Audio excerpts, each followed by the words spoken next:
असल के रजा हक की है सदा।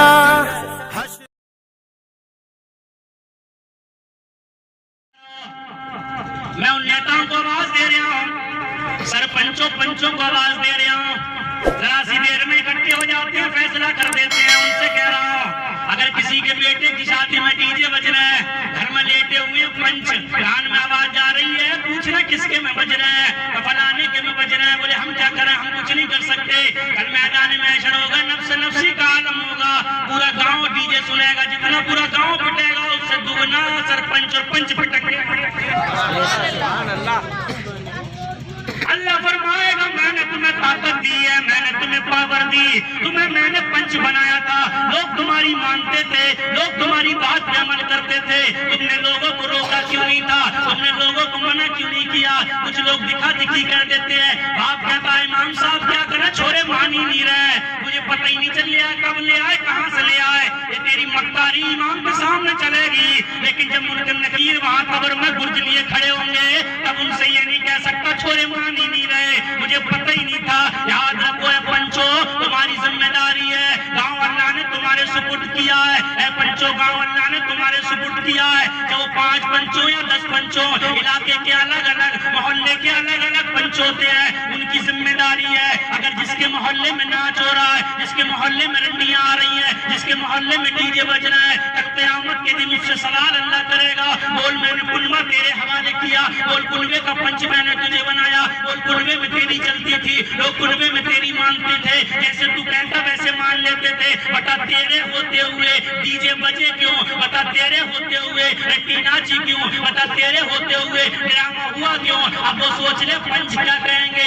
वो सोच ले ड्रामा करने वाले क्या कहेंगे, और वो बताएं तो कहते हैं पीर का दामन नहीं छोड़ेंगे। आज बुनियाद रखी जा रही है, बुनियाद। अरे जब बेटा बेटी की शादी होती है तो नस्लों की बुनियाद रखी जाती है, जब बेटा बेटी की शादी होती है तो नस्लों की बुनियाद रखी जाती है। अपने अपन के अंदर नस्लों की बुनियाद रख कैसे रहा है, रंडियों को बुला के नस्लों की बुनियाद रख रहा है, डीजे बजा के नस्लों की बुनियाद रख रहा है, गाने बजा के नस्लों की बुनियाद रख रहा है। अरे अल्लाह की कसम, जब तू बेटे की शादी करने वाला था तो अपनी बस्ती में कह देता, लोगों सुनो सुनो मेरे बेटे की शादी है और मेरी आने वाली नस्ल की बुनियाद रखी जा रही है, मेरे पोते भी पैदा होंगे, मेरी पोतियां भी पैदा होंगी, आने वाली नस्लों में न जाने कितने बच्चे पैदा होंगे। मैं अपने बेटे की शादी तो करूंगा लेकिन कोई हरामखोरी नहीं करूंगा, शराब का काम नहीं चलेगा, डीजों का काम नहीं चलेगा, रंडियों का काम नहीं चलेगा। अपने बेटे की शादी मैं सुन्नत के तरीके पे करूंगा। अरे जब रंडियां नाचती हैं तो शैतान आता है, जब डीजे नाचते हैं तो शैतान आता है,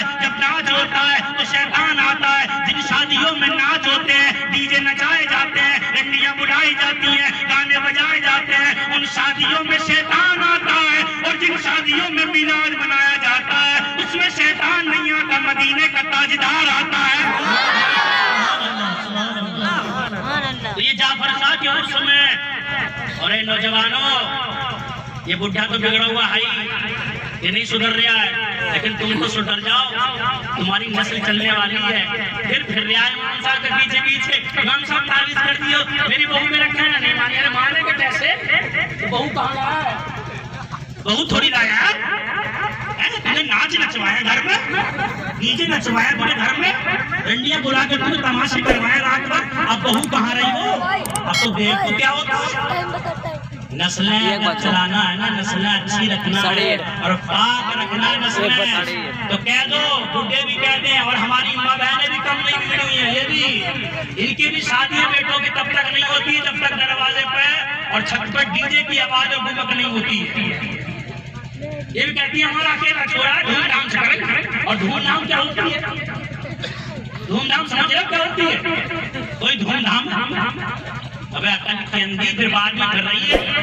आप असगर साहब मुला तौफीक साहब ताबीज कर दो, अब बोले ताबीज, अब तो ईमान में डालने गले में तब भी कुछ नहीं हो, पहले धूमधाम देखते, डीजे बजवा दिए, नाच करवा दिया, अब नाच जिंदगी भर नाच नहीं फिरे, तू नाच नचवाया है।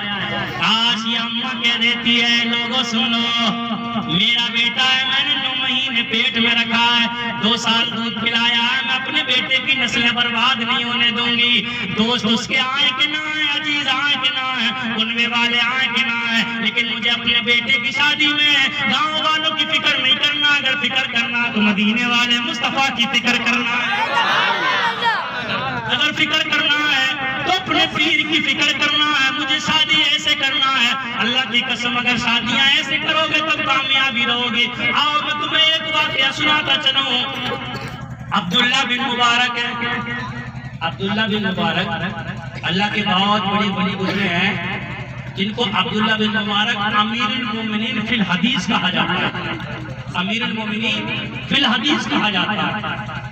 तो हजरत मुबारक जो हैं उनके वालिद अब्दुल्ला के वालिद मुबारक अमीर आदमी के यहाँ नौकरी करते हैं, पैसे वाले के यहाँ नौकरी करते हैं, बहुत जमींदार है।